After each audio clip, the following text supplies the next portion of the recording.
you believe that we started recording right in the middle of 2020 with all of the COVID and lockdowns going on around us, unable to meet up? So like many a young gentleman, we turned to the internet for our entertainment. Tried to find a place where we could meet up and talk about the good, the bad, and that time that Stu saw a pelican on the canal. In order to facilitate our dreams of answering all of the big questions in film, and after a few attempts at recording via other methods to various levels of success, we found Zencastr, a super easy web-based one-stop shop for recording. Log in and you're ready to record in a matter of seconds. It doesn't take a tech genius to get high quality audio or video. And on top of that, the one time we have had an issue, the fact that the multi-layered backups are stored locally means it's easily fixed all in browser. There are plenty of tools you need when you start podcasting, so let Zencastr take that headache away, as it offers a place to record, edit and distribute all from one website. Any lazy bones Jones can pick up and play and have studio quality audio or 4K video put out for the world to see when using Zencastr. Go to zencastr.com/pricing and use our code CAGEFIGHTING and you'll get 30% off your first month of any Zencastr paid plan. We want you to have the same easy experiences we do for all our podcasting and content needs. It's time to share your story.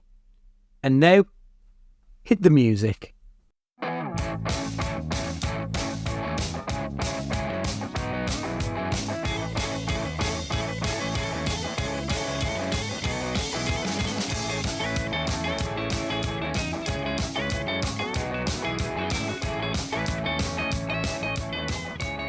Hello and welcome to Cage Fighting. Matt Guy here. It's been a minute or so. Hello. Hope everyone's well.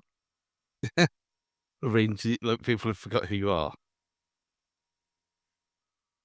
When was the last Musicast? I probably should have looked at this because it has been.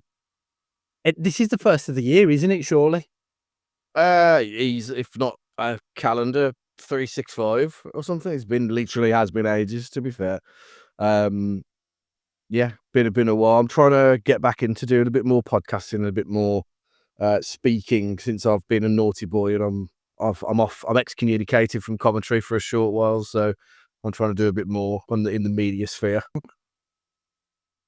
25th of November 2024 was the last one, so 6 months nearly. Okay, well, it's not as bad as I thought. Oh no, sorry, that was the musical cast. The last Musicast was 8 months ago. 5th of August. Well, hopefully absence makes the listener's heart grow fonder. Because we've got a really it's a tenuous link at best to PulpCast, because I wanted to talk a little bit about Pulp because I've got a new single out and it's the only thing I actually listen to at the minute because I'm using it to nap my 13-month-old child. Because for some reason it has the perfect beat to rock and tap a baby's bottom when you're trying to get it to nap. And so therefore it's stuck in my head and that's all I'm really listening to at the minute. But for now, let's talk about a little bit of musical news. I wanted to start with Kneecap, who have been in the news for, various reasons over the last few months. They've really kind of shot to prominence in the last kind of 12 to 18 months. We'll talk about a film that they're involved with shortly. But while they're in hot water at the minute, Kneecap had a viral video go out of them singing a chant about Margaret Thatcher being dead to Coachella, I think it was. And it was like a silly thing and everyone was cheering along and it was fine. And it went viral and it really just caused outrage. And there was talk about visas being revoked. And now there's talk about Kneecap having the county terrorist police look at them to the point where hundreds of artists have now signed a joint statement in support of Kneecap. They've kind of got a bit of previous for this kind of stuff. They've kind of shouted up Hamas, up Hezbollah in other various gigs and viral videos and stuff like that. But Andy, for like the uninitiated, Kneecap they're a kind of a bit of a phenomena for this Irish Republican rap, where they use a lot of the Irish language, as well as being involved in anti-British statements, and that's their whole gimmick, really. What's your take on Kneecap and the controversy that's surrounding them at the minute? It's a whole lot of bollocks, to be perfectly honest. I mean, being a fan of punk music, if you think of stuff like Sex Pistols and everything, like a lot of their statements were very anti-establishment, very, very quote unquote against the man. And Kneecap is just doing it now. Like, they haven't said anything that other people haven't said about the other side. Like, it's very much a give and take type of thing. And it seems to be pissing off the right kind of people when you look on social media. A lot of the people complain. They're the ones who are free speech totalists, except for when it's against their side. It's pissing off those kind of like fucking Lawrence Fox and cunts like that. So if nothing else, I'm like 2 thumbs up for it. In regards to their music, though, the first I heard about it was that it was this Irish language rap band. So I was kind of going in thinking it was going to be Goldie Looking Chain for the modern day. But when you listen to the music, like, it's anything but. Like, there's actually a proper, like, there is an actual political statement to a lot of what they do rap about.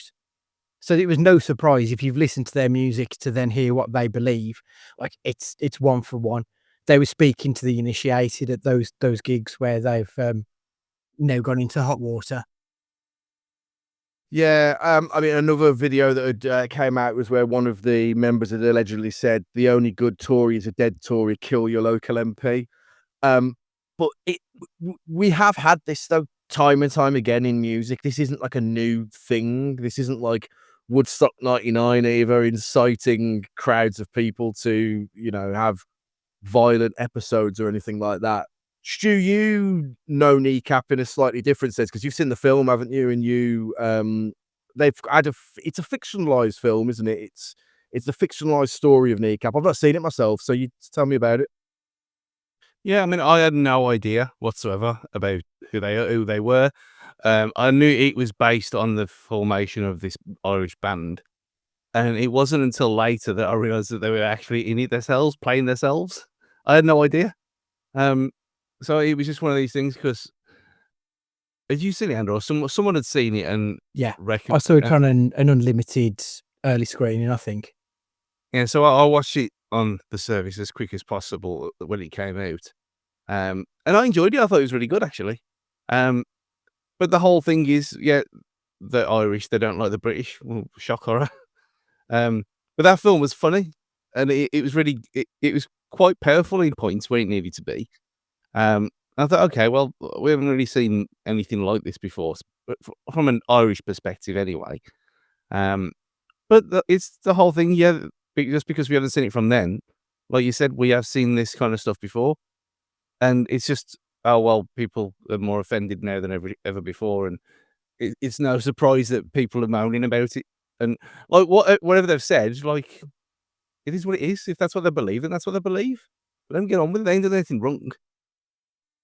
To be fair, to Kneecap, it's very tongue in cheek as well. Like, so at their live shows, they've often had like proddy artists on to be the other side, and it be kind of having like unionists and artists and stuff like that as well, to show that it is like it's not tongue in cheek because it's obviously can be linked to a very serious thing. But when you've got songs like "Get Your Brits Out," and stuff like that, and there is a tongue in cheek element to all of this, and it is, rap, but there is a tinge, a little, not comedy, but there's a playfulness to what they do as well. So I think this has been way out of proportion, and I'm glad that some artists have come together to kind of in solidarity, really, in Kneecap, because again, Andy, you're absolutely right. It's free speech until it's an opinion that you don't like, which is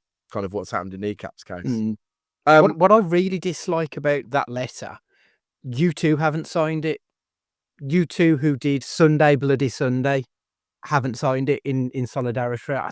It's just a bit fucking insulting. Look, they've got the biggest, one of the biggest platforms of any Irish band. Whether they still agree with it or not, I don't know. I don't really know if they're that political anymore. But Yeah, I mean, Bono's a cunt, innit, as our friend Tara has regularly pointed out previously. I mean, you are talking Ireland here as well. So Mm. it's I mean, the fact that they haven't signed it, and him in particular, is not a surprise, is he? But I will say, if anyone who didn't listen to me, which is a lot of people, go and watch Blue Lights on iPlayer, because that is about Belfast, and it is about how Northern Ireland hasn't healed completely, and how there's a very anti-English, anti-British feeling over there still. And you have got one cop who is, well, one of our locals, isn't she? She's from Lichfield. It is a really excellent series, that is. Yeah, it's a police procedure or whatever, but it's really good in this particular sense.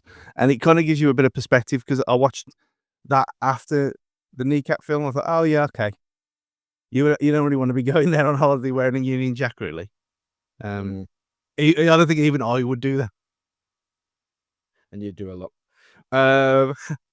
Moving on to a 3-piece to a 4-piece. In the news over the last few weeks, the Beatles biopic titled The Beatles, a 4-film cinematic event, has confirmed its cast. So this is going to be a 4-film piece. It's going to take up a huge amount of time for this cast. And we'll come on to the appetite for this shortly. But here's a breakdown of the cast. Paul Mescal is going to be Paul McCartney. Harry Dickinson is going to be John Lennon. Barry Keoghan is going to be Ringo Starr. And Joseph Quinn is going to be George Harrison. It's not quite like the Rat Pack of Hollywood or anything at present, but there are a few names, especially in there, that are in that up-and-coming fuckboy clique of Hollywood at the moment. Especially that Sabrina Carpenter fumbler who's in there as well. Andy, from your point of view, there are going to be people who watch these films for at least a couple of this cast who will never have heard of the Beatles, much less know any of their music. Is there an appetite for a 4-part Beatles biopic? Like, from me, yes, there is. But you are right. Like, we are talking about, like, the people who've been holding up cinema for the last, since the post-pandemic, have generally been younger audiences. When you look at stuff like the Despicable Me trends, everything that's going on with Minecraft in the audience, they're all people who are, like, young enough to be our children. And I don't know if there is that appetite there. I don't know what, like, younger people's musical tastes are, to be honest, any longer. Shit. Probably. Because when we were growing up, like, we sort of found the Beatles via Oasis. I mean, I say we, I'm speaking for myself very much here. That's how I got to it, was via other bands. And I don't know that there are any other bands who are out there singing the praises of previous acts that, you know, have led them to their stardom. Like, the Beatles are, everyone knows of the Beatles, but probably don't know if they know who the Beatles actually are at this point. It's a weird one, because a bit like the Robbie Williams of it all. Obviously, America didn't bother at all with the Robbie Williams film, in spite of it being an absolute fucking epic of a movie. I know the Beatles are obviously a lot bigger, but I don't know if it's going to be a generational thing. Now, Stu, you have championed in the past things that me and Andy have said, hey, isn't going to have the hype, etc., etc. Top Gun Maverick being probably the chief one of those, where a huge audience of people from 30 however many years ago rose up out of their low chairs that were assisted and pushed up and had a motor on it that pushed them out of their seat to go and watch Top Gun Maverick, and it's this huge box office success and one of the films of the year at the time. Do you think that will happen with the Beatles biopic? Do you think people, because you had that Peter Jackson Disney Plus show, didn't you? All that collection of all of the recording material that went on forever, but it got a lot of interest. Where do you stand on this? I mean, a Beatles cinematic universe is not something that you kind of expected at the start of the year, really. I actually don't know this time, because the the Disney Plus thing was brilliant, and everyone loved it, and he came out at the right time and everything like that. This is something completely different, and like if just one of them is off, then the whole thing falls apart. Mhm. So you are putting. I mean, there's only the one guy who what's his name, Harry Dickinson. I don't really. I've probably seen him in a couple of things, maybe looking at that, but I don't recognise him. The others, no doubt that they'll be brilliant in anything anyway. Mhm. He's the only one for me, just because I haven't seen his stuff. It's a strange thing to do. I don't think we've had this kind of thing before. But I'd be shocked if it was the thing to get cinemas full again. Just not so much the Beatles thing, just because it's weird. Yeah, and I don't know. I mean, listen, you've obviously got origin stories of all of the band in there, but to drag 4 films out of this, I mean, I certainly wouldn't spend. I mean, I'm no cinema pass holder anymore, so I wouldn't spend the best part of what 40, 60, 70 quid to go watch the 4 Beatles films. You know what I mean? So yeah, it's a real strange one for me. This, but as we know a little bit more about it as it comes along, I'm sure will it'll pique the interest really of what's going on. So one for the slightly more rock crowd here. Ghost have had a new album out. And in an odd pairing for the number 1 album this week, it was between Ghost and the Stereophonics for number 1 album. Stu raises his hand like the bloke who got O.J. Simpson out on the jury when the name Stereophonics. Now, Ghost, I can understand, they've got a huge following, saw them at the NIA or the Utility as it's known, and they have a real, speaking of the Beatles, a real Beatles-esque following, like screaming girls are crying and throwing their pants at, you know what I mean? It's a real, like, strange crowd, like, for Ghost at the minute. They've very much moved away from their initial kind of music to more pop rock now, and it's fine. Like, it's good. I really enjoy it. Stereophonics, though, Stu, in 2025 for a number 1 album, when I don't think anybody really can name a Stereophonic song in the last 15 years of any relevancy. Does that surprise you that a band like Stereophonics is still churning out commercially successful music?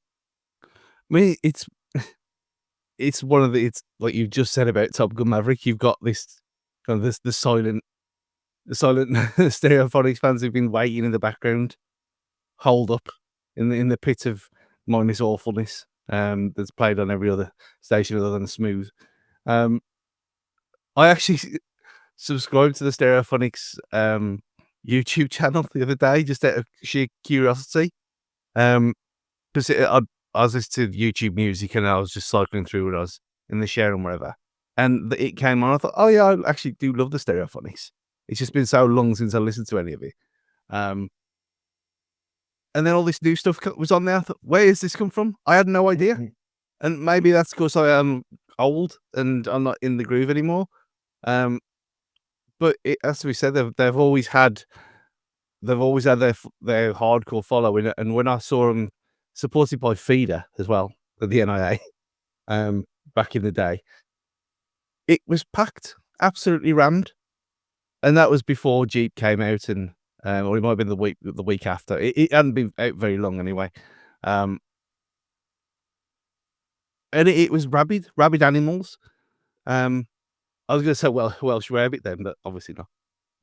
But it doesn't surprise me at all. It just surprises me that it snuck up like this on the casuals. Yeah, it was a surprise to me because I think they actually got the number 1 album. Ghost came at number 2, and for Ghost itself, you look at Ghost and you think, well, this is going to be some horrible Scandinavian metal. Where they're not like that at all. It's basically ABBA with distorted guitars, and that's not a bad thing. But yeah, to have those 2 at the top.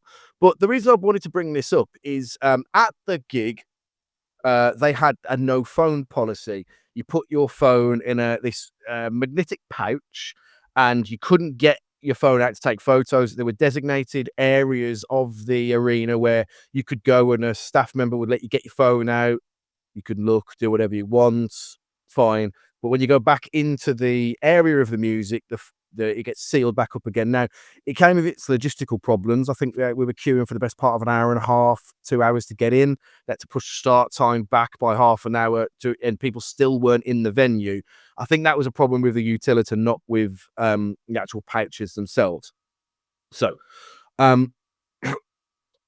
it was a strange circumstance because actually there were no phones, so it was good. You were seeing everything, the artists who have used this in the past. I know that Bob Dylan had used it as well. Say, it's a more engaged audience. However, Andy, from your point of view, and I know you're going to say yes, let's do it in cinemas, and yes, I agree. But from your point of view, does the artist have the right to be able to tell an audience how to enjoy the artist's music when the audience is paying for their ticket? A little bit, I suppose, because the artist is the one who wants to give you a certain experience. Mhm. So they give you the perimeters in which they want you to enjoy it. So I remember going to see Rufus Wainwright. I mean, this was before phones. Well, it wasn't before phones, but it was before phones were widely, I mean, they're de rigueur now, aren't they? Let's be honest. Everyone's got one taking photos everywhere. But with Rufus Wainwright, it was just after his mother had died, and he did release the album Songs for Lulu, which was about his relationship with his mom. And it was a performance piece as such. And he wanted the audience to come in, sit down, shut up, no applaud, no singing along. It's in effect, it's almost a theatrical piece that he was putting on. Mhm. So he told you, this is what I want from you, and hopefully you'll get from it what I want you to get from it. And I think there's a similar sort of thing there with ghosting, that they're saying, we want you to just watch us, not watch us via the screen. Mhm. We're here to do this show, and hopefully by doing this, you will get the experience we want you to have. Mhm. You're paying for their art, and their art Mm. isn't watched via a second screen. Mhm. I mean, for what it's worth, I enjoyed it not having phone. It made no odds to the enjoyment or the fact that you didn't have a phone, because, to bore the listeners with a personal life, this is the first time that we'd been more than probably 2 miles away from Rory of an evening as well, and we were in somewhere where we can't check our phones to check that he's not crying the house down or anything. But you know what? You don't miss it when you don't have it with the phone thing. There were a couple of times I kind of reached into my pocket because I'd like to have taken a photo of a cool backdrop or something like that, but it worked. But Stu, from your point of view, should this be in other forms of entertainment? If they said to you at the start of when you get into Molyneux, you can't have your phone at any point, or you go to the cinema or something like that, is this something you'd be on board with? 100%. Like, not even a shadow of a doubt. And this is one of the things that when we said in our let's fix cinema episode, it was one of the main things in there, that this needs to happen because people can't behave. People have had their chance. Everyone knows the rules. People choose not to abide by the rules, do they? So if you can't behave, then you're going to have to be told. And it's just tough now. I'm glad that this is actually a thing and that it's happening. And maybe if it does happen in gigs like this, then it's going to trickle down into the normal people, and people are going to think, oh yeah, well, I'm going to watch a performance of something, even if it's the artists are not there, doesn't really matter. I'm going to watch a performance of something. I'm not going to be distracted by reading things on Facebook. And like when I went to watch Thunderbolts on Thursday, 7:00 main showing, you know the kind of people you're going to get there, the hardcore Marvel mentalists. And yet there was still people in there after about 20 minutes, like 20 minutes into the film. But it's such a habit of just get your phone out and check it. Why? What are you gonna? What's the point? I get it if, like, in that situation, like, oh yeah, you've left a babysitter at home and you've got to leave the cinema or wherever. Fine, but that's not going to happen, is it? And it's not an excuse to go on Twitter, go on Facebook, go on Instagram, just to scroll through. It's just habit, and if people can't behave, then they're having the liberties took off them. Fuck them. I mean, if they could sort the logistical side of it out and make it a smooth thing just to get into the venue, then I'm all for it. To be fair, I thought I'd hate it at first, but actually being there and experiencing it, it was absolutely sad. I would welcome it to for other gigs, and I think it probably is moving in that direction. I think you know, from a purely cynical point of view as well, it means the artist has full control of what goes out on platforms as well, from a not commercial, but from the photos of the set and everything else that they want to. I thought it was going to be used for Ghost because there's a lot of lore in the band and stuff like that around kind of characters and stuff, and I thought there'd be something along those lines that they didn't want people to know, but there wasn't any of that. But yeah, a more engaged audience, definitely, for sure. And finally, on news, the Spice Girls are rumoured to have a reunion, full world tour, the works. Obviously, it's been quite a while since we've had anything Spice Girl related. Stu, from your point of view, we've obviously got the Oasis reunion coming up very, very soon. Are the Spice Girls the nearest comparison that we can get to the size and scope of the Oasis reunion? Is there anybody else in at least British music that compares to the size and scope of the Oasis reunion at the minute? Probably British music. Yeah, I think you're probably spot on. Just because of the whole cultural phenomenon, the film, the bags everywhere, that white album sleeve that was on everything. Yeah, I think it probably is. But they've had reunions in the past, and it never worked then either. So it isn't like Oasis where it ended the inevitable way, like this one's going to end up eventually as well. They've tried this before with one of them being not coming along, and then another one coming along. So, and I mean, seeing Jerry Halliwell, she's not the same as she was before. So are they going to get back into them personas again? It's very different, but similar. I don't think this one's going to work at all. I think it'll be a nightmare.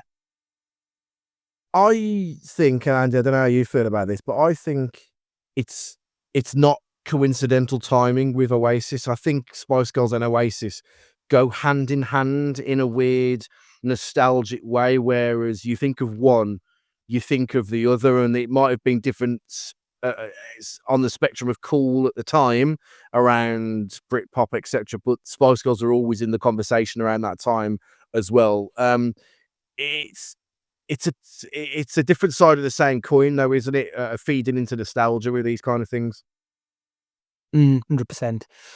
They are inextricably linked, aren't they? I think it's because you had the mainstream, which was the Spice Girls, and you had the alternative, and the biggest band in the alternative was Oasis. They were the biggest band to the extent that they ended up being mainstream. Let's be perfectly honest with it all. But they are linked, and I think I wouldn't be surprised if the management and the girls themselves saw what Oasis have done, and it's just absolutely thought, well, you know what, we can sell 400 quid a ticket as well. Because the last time they did the reunion was probably about a decade ago, something like that. And we know how much the music scene has moved on in the last 10 years when it comes to ticket prices and stuff. So it absolutely wouldn't surprise me if this was a direct response to Oasis doing as well as they did. Mm-hmm. Yeah, for sure. I mean, it remains to be seen kind of how... I think like Taylor Swift is now the barometer of like those superstar massive gigs and how it compares to a Taylor Swift gig now. She is the barometer now for success in the super arena, super stadium shows. And it'll be interesting to see the Spice Girls and Taylor Swift, how they compare in 2025 or 26 will be quite an interesting thing to see and what that looks like. I mean, are the Spice Girls going to outsell Taylor Swift? I don't think so. I mean, like Taylor Swift did, just kept extending that tour over and over again, just in certain countries.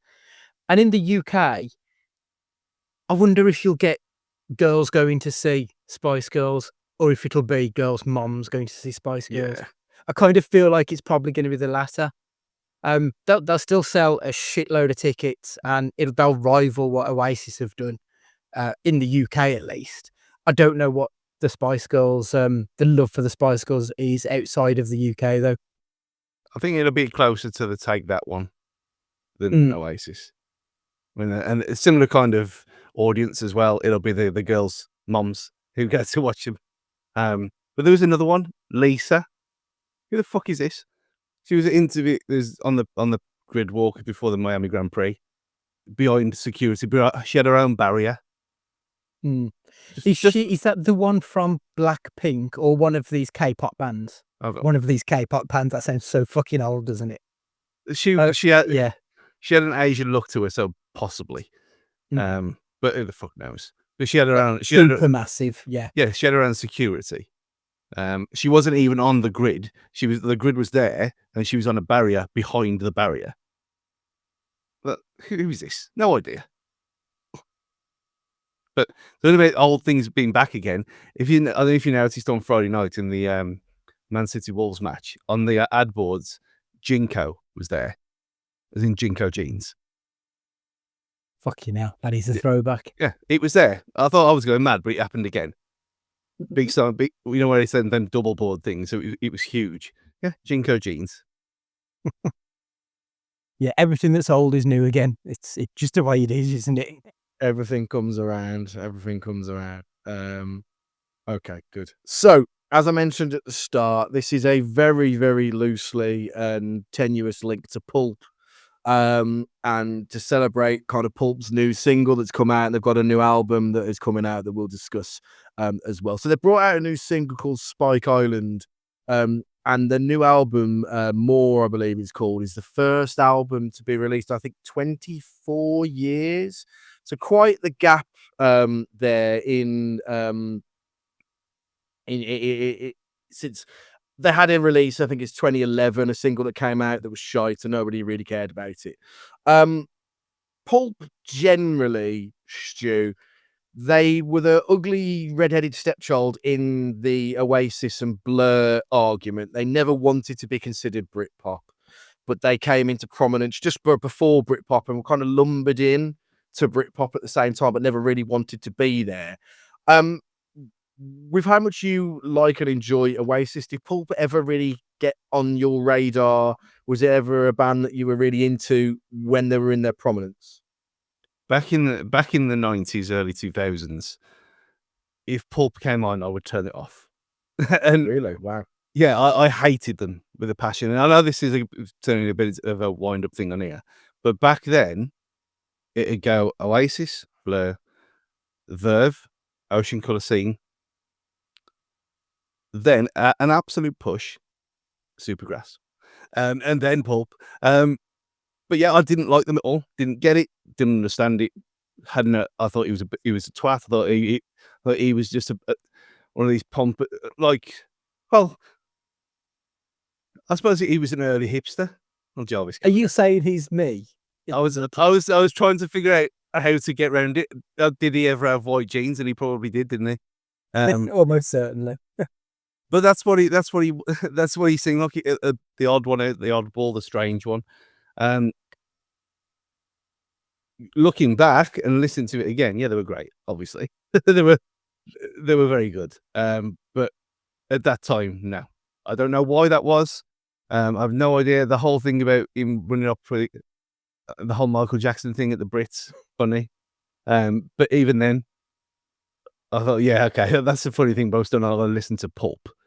But then you're just going back, and obviously you couldn't escape Common People and Disco 2000 and all that stuff. It was everywhere all the time. Maybe that's what it was. It was overplay, and it just pissed me off. But yeah, going back, I've got an appreciation for what they were. I just didn't have it at the time. That's understandable. As an aside, if you haven't already listened to And Away, the Bob Mortimer audio book, well, it's in a written book as well, but he talks about how at the Brits he was, because Bob Mortimer's legal experience Jarvis Cocker asked to defend him as Michael Jackson's cronies wanted to kind of get him arrested for showing my bottom to Michael. And it was it's a hilarious story that he comes out with. Andy, Pulp, for you, where were you at the time and where are you now when it comes to Pulp? Loved him. Different Class is the best album of the 1990s, and I say that as a huge Oasis fan. Different Class is a different class. Like, it's just incredible. I think I probably didn't appreciate it as much then as I did now, and I loved it then. But like Sorted Out for Ease and Whiz, I didn't know that Ease was short for ecstasy and Whiz is for Charlie. Like, they were references I didn't quite understand, but I loved the song because of how it sort of made me feel, because it feels kind of happy and bouncy in parts, but actually when you look at the words and what they're saying, it tends not to be that happy underneath it all. And as someone who was a little bit of a hipster way back when, but not anymore, it really tickled my my bone for that kind of thing. And there's a humour to Pulp as well, which I don't think a lot of people saw, because like Stu said, he kind of comes across as being a bit mardy, but actually I think he's just on a different. He's a bit like the Stuart Lee of the music scene, I kind of feel. Yeah, it's mardy, but not in a Morrissey way. You know, there is an element of playfulness there, and let's not forget he's like he's a bit of a pervert. Is strong, but he makes no, like Jarvis Cocker makes no bones the fact that his songs are very sexually orientated, and the relationship between boys and girls and that kind of stuff. It's an interesting one, Paul, because Spike Island, the song itself, references the fact that they tried so hard to be famous and so hard to be successful. And then when they became successful, Jarvis Cocker hated it and wanted to skulk into the irrelevancy and didn't want to be in the limelight. And the direct line, I'll do it better this time, and talking about the resurgence of Pulp, and he lives to do this and that kind of thing. And it's interesting because me and Andy listened to a podcast, 60 Songs That Explain the 90s / the 2000s, and that was a comment kind of made about the Killers. And that was something that you, Andy, took umbrage with about the Killers, is that you think that they would try a bit too hard to be in that limelight. I think it's an interesting one with Pulp because they did change their style a couple of times before kind of they struck gold with like a different class and stuff following that, like Help the Aged, and that wasn't great. There was a couple of decent tracks here and there. Stu, the new single, if you had a chance to listen to it, what do you think of it? You could have taken it from 1998 and I would not have questioned it. I thought it was good. I listened to it, like you said, I listened to it first and then I watched the video earlier. The video's piss funny. Yeah. But it is the whole AI Will Smith eating spaghetti kind of thing. That is the joke of the whole video, for people who haven't watched it. But yeah, I enjoyed it. Like you said, I think I was just too young at the time. I think that's clearly what too young. I was going to say immature, but that ain't changed. Not as worldly wise, put it that way, to appreciate what they were saying and what the words behind the melody that I didn't really get until I was probably in my 20s, which is mental to say, but like music's never been the massive thing to me like it has to you and other people. So yeah, I was never sitting there listening to Steve Lamacq live, like in the darkness. I just had it on in the background, and that's what it always used to be. But this, yeah, I really enjoyed it. Actually, I was quite surprised. Yeah, I really like it, and I'm hoping it bodes well for the new album. Andy, the premise behind Spike Island was also around a Stone Roses gig from way back when that was kind of launched the Stone Roses into the mainstream that they eventually became. Does history have a place for the Stone Roses, or were they going to? You don't really hear much about the Stone Roses in terms of anything outside of a group of blokes who wear Adidas trainers and still have the same haircut that they had 25 years ago. 100%. The Stone Roses, where do they fall in the history books for you? In the pantheon of Northern Monkeys, they are up there because they were the precursor to Oasis. Like, they laid the groundwork for Oasis to come in and then build the fucking mansion on top of it.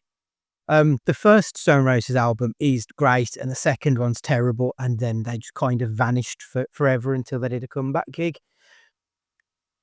If they were to tour now, they would get people turn up, and it would be people who were there then. And you are right, it would be Adidas Sambas and bucket hats galore in the crowd.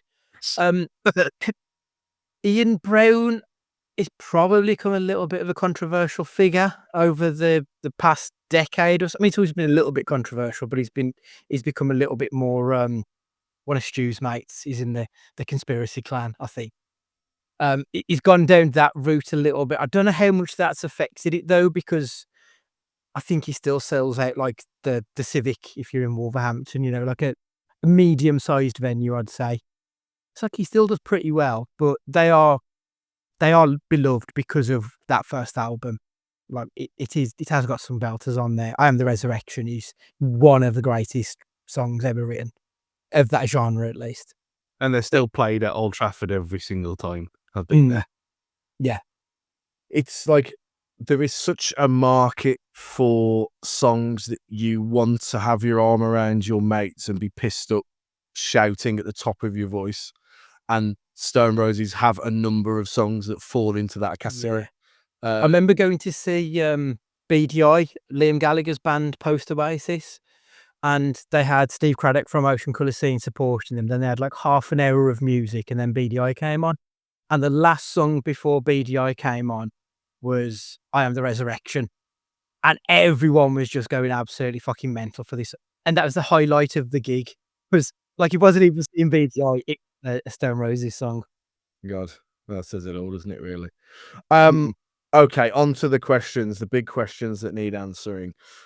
Pulp songs often follow a story, and they're very long, drawn-out stories that follow boy chases girl in many scenarios.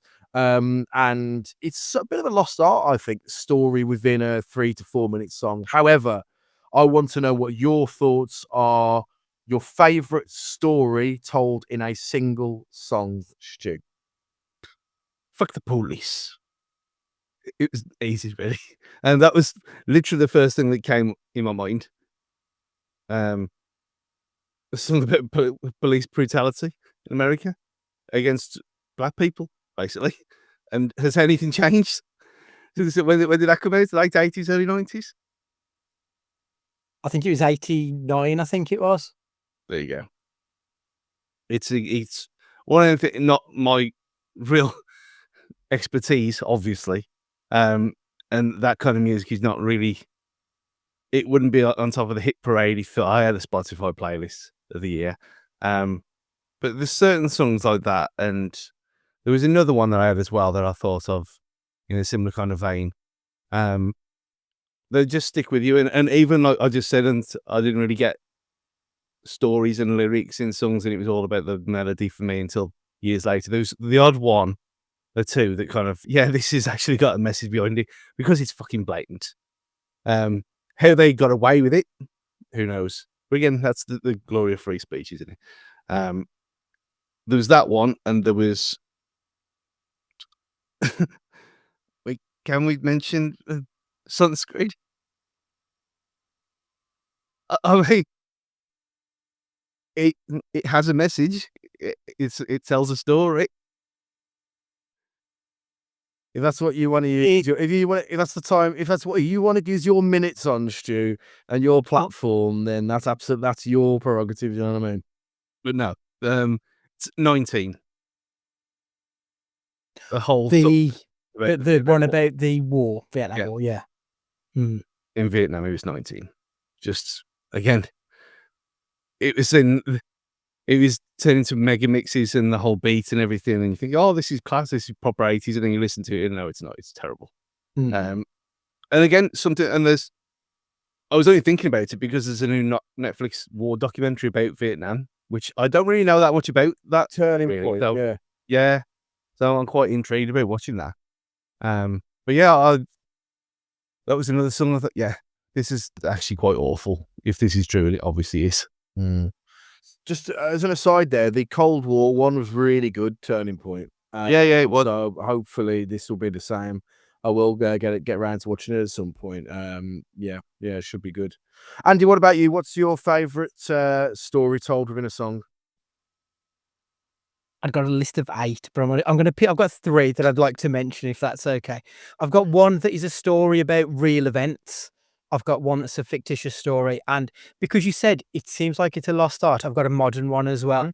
Go for it. So the one that's about real events is Hurricane by Bob Dylan, which is about Gentleman Jim Braddock, the boxer who was Jim Braddock, the one who was accused of murder. And I think he was actually sent down and spent many years in prison, based on the testimony of someone who was all but blind at the time of the murder that happened. He was like miles away from the actual incident, and he was the one who accused. I love this song. I think it was my introduction to the actual story, and then you had the film The Hurricane starring Denzel as well. So that's one I've got. The next one I've got is The River by Bruce Springsteen.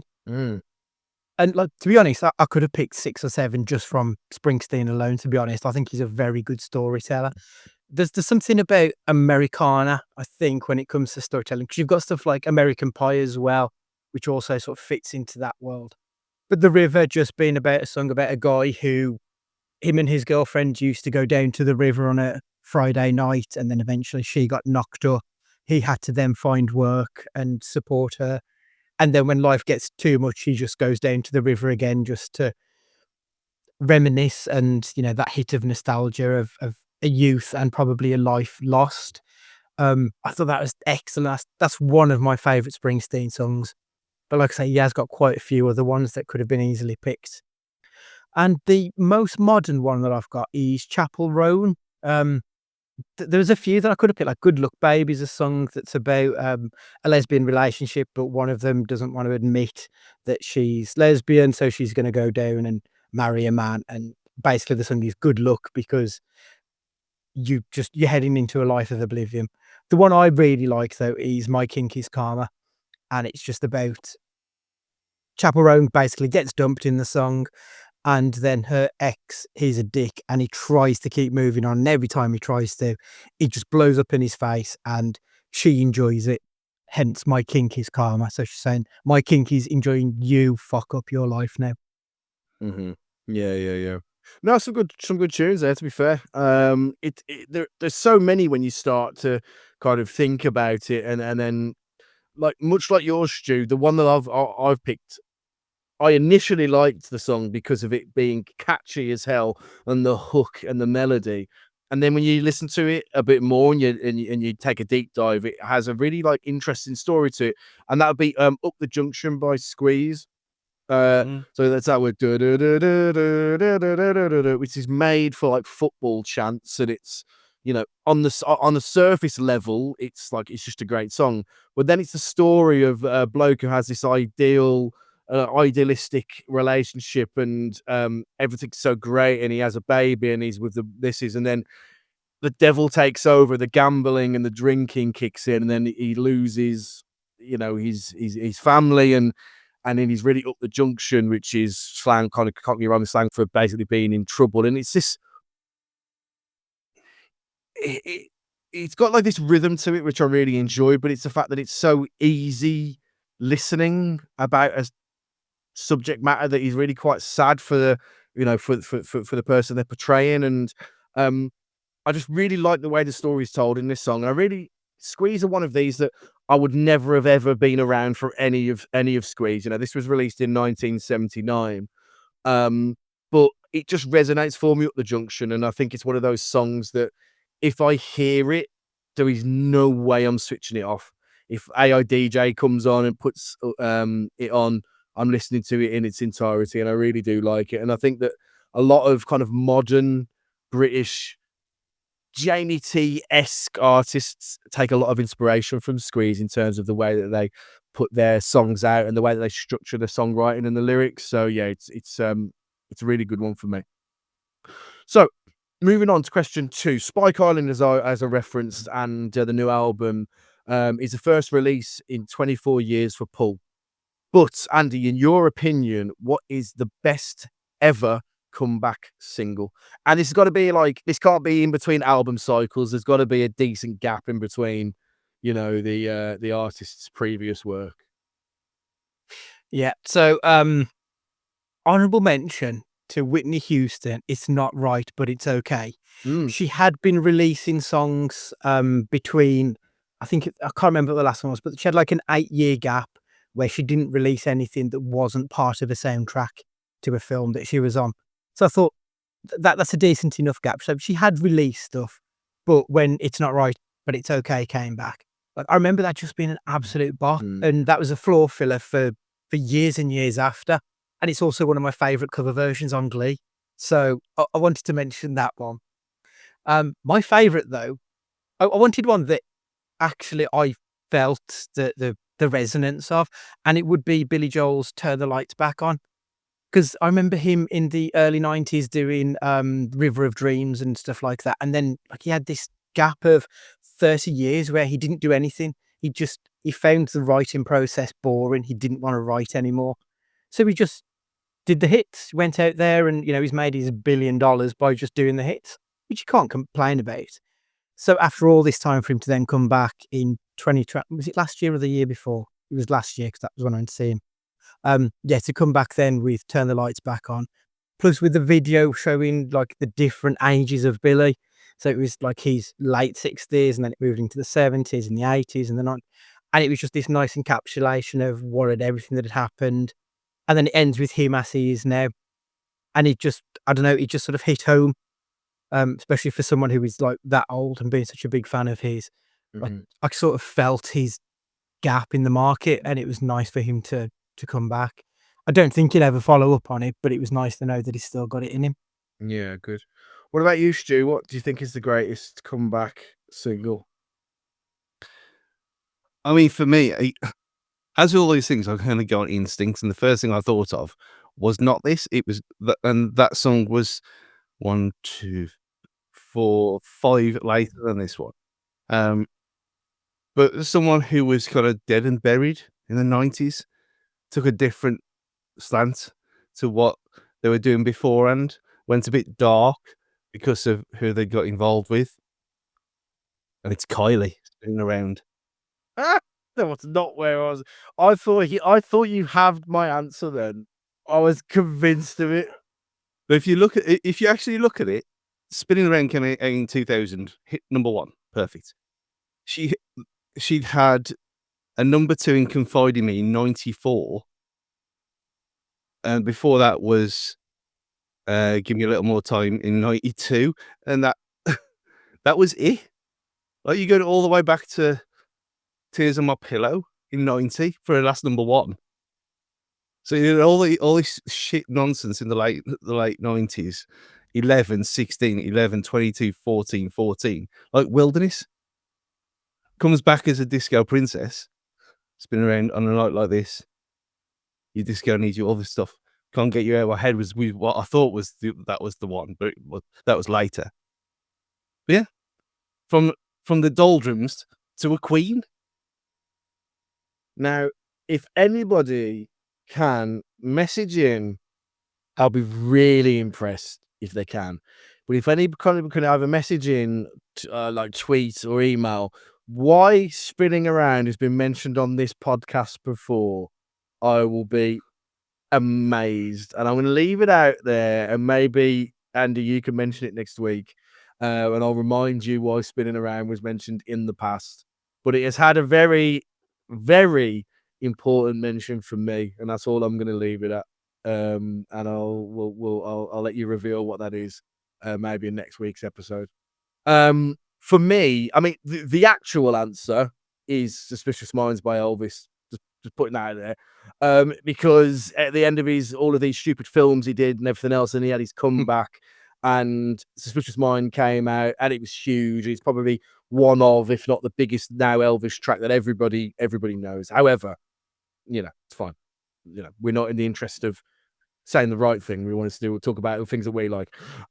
So for me, I think it is Hurt by Johnny Cash.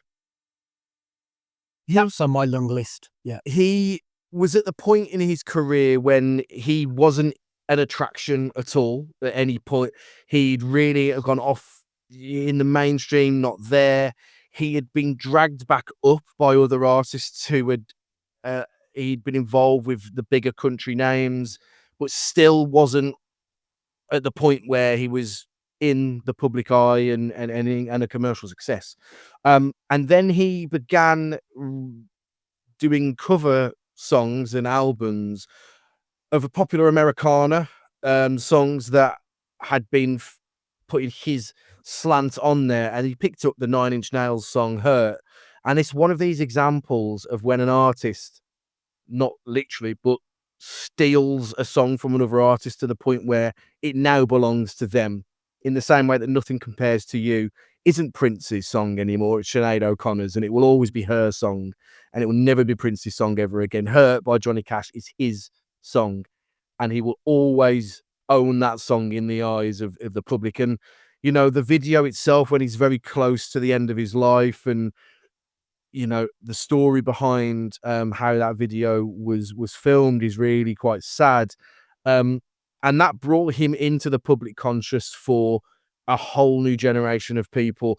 And it talks in through the video, at least, of the career of his and Walk the Line and everything else that goes on. And I think that in terms of getting someone back into the public eye, I don't think there's a better example of that than Hurt by Johnny Cash. Andy, you said it was on your list as well. Yeah, absolutely. 100% agree, because I don't think I ever heard anyone talk about Johnny Cash before that. When it comes to country music, it's Dolly, it's Kenny. Let's be honest, those are probably the two biggest names in country music, unless you go to something that's probably ended up being a bit more mainstream, Bob Dylan and Woody Guthrie, and like these people who don't really make much of an impact in the UK, at least. I couldn't even tell you what Johnny Cash had been releasing prior to Hurt. I couldn't tell you the last time he released anything. In my life, I don't even know if it had happened. But then, as you say, Rick Rubin, I think, was the producer who basically decided, we're going to make you a household name. And he went and he recorded these standards. Oh God, Your Own Personal Jesus. Mm-hmm. That's another song that he absolutely stole. That song. That's a Johnny Cash song now, not a Tears for Fears, is it? Is it the original? Depeche Mode. That's the one. But yeah, Hurt it's one of the best songs ever, and his version is the definitive version of it. Like it just cuts through. And as you say, when you add the video into it as well, like I've seen it like fucking hundreds of times, and it still affects me to watch it now. It still has that impact because it's beautiful, but in a horrible, horrible way. Yeah, no. And like in the TikTok era, and the meme era, it's almost come back again, because that line, "I hurt myself today," is used in meme formats now as well, in terms of like someone that's spent a load of money on Pokemon cards and they've got nothing, for example, and then that will come on, the background will go black and white, and then it will be that line. So it's it's come back around again. Phenomenal, really, for a song that he never wrote, but he made it his. And finally, on this very tenuous Pulp link, Different Class, we mentioned it earlier, Pulp's best album, commercial success. It's full of jabs at the British class system. But what, in your opinion, Stu, is the best song that has a political commentary about it? I mean, I could have mentioned the one earlier. Yeah. I thought you were. I thought you mixed the questions up. No. And then I was reading the lyrics. I thought, actually, this is a story about something that happened, so I want to put it here. With their tanks and their bombs and their bombs and their guns. Again, why don't we just move to fucking Northern Ireland at this point? Zombie. Just And not because we've adapted the lyrics to Andre now, which is great. But yeah, That's a footballer, not me. Or Peter. I didn't realise he's got a little accent above his name on his shirt. I'm sure he hasn't got that in the program. Just again, not the podcast for this, but still. Yes, the rug on. Yeah, I remember that being a big thing on Chart Show UK or wherever that program was on a Saturday morning. When that came up and they refused to talk about it, and I was like, "Why?" And I went, "Yeah, it's about Northern Ireland." I went, "Oh, brilliant! That's great, though." But I think the most political for me was obviously Feed the World, Band-Aid. You took a whole thing about starvation in Africa. You know, get more political than that. Yeah, it's a charity song, but still, it's got a message. It's interesting, the kind of the Northern Ireland, like the zombie and the Northern Ireland side of it, because I don't think people, for something that's like the line about tanks and bombs is probably the most recognizable outside of the chorus of the whole song, but it's one of those that I think people probably don't really realize what it's about on the listen to it. But when you look at the lyrics and the subject matter, it has a proper serious, obviously, implications. And I think there's a number of songs, I don't want to steal away any from Andy, so I won't mention them, but like, you just don't think have that about it, but they really do. What's yours, Andy? I'd got "Fuck the Police" on my list for this one. Funnily enough, just to link back to the opening of the podcast, HOOD by Kneecap is very much about class consciousness. Born in the USA, for another Bruce Springsteen mention, obviously being about the Vietnam War and how the people who came back from it were pretty much just fucked over by their government and their people because they never really accepted it. But the one for me is Public Enemy, Fight the Power. There's something about rap that I think sort of transcends, probably because it's from such a marginalised group, and it was a way for black people, especially black people in America, to really to build a community, to rally against the man. And I feel like Public Enemy, Fight the Power is like the one. Like Chuck D is one of the angriest motherfuckers you've ever seen, and it works perfectly in that song because of it. So Fight the Power for me, I think it's a very good message about the underclass fighting back against the man. Mm-hmm. I went for something, well, I say more modern. I can't believe how long ago this was released now, and like, come to think of it. But one that strikes a chord for me, because like nothing shocks anyone anymore, yet we've never been more offended as a society. But like, the shocking doesn't seem to like happen as much. But when Childish Gambino released "This Is America" and the video that accompanied it as well, that shocked people.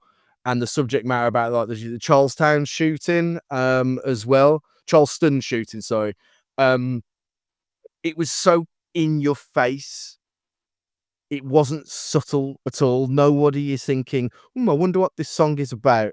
It was in your face. It was brash. It was raw, and it got people talking. And I think it's less political commentary, more kind of political firefight, not firefighting in a sense, or causing a fire, if anything.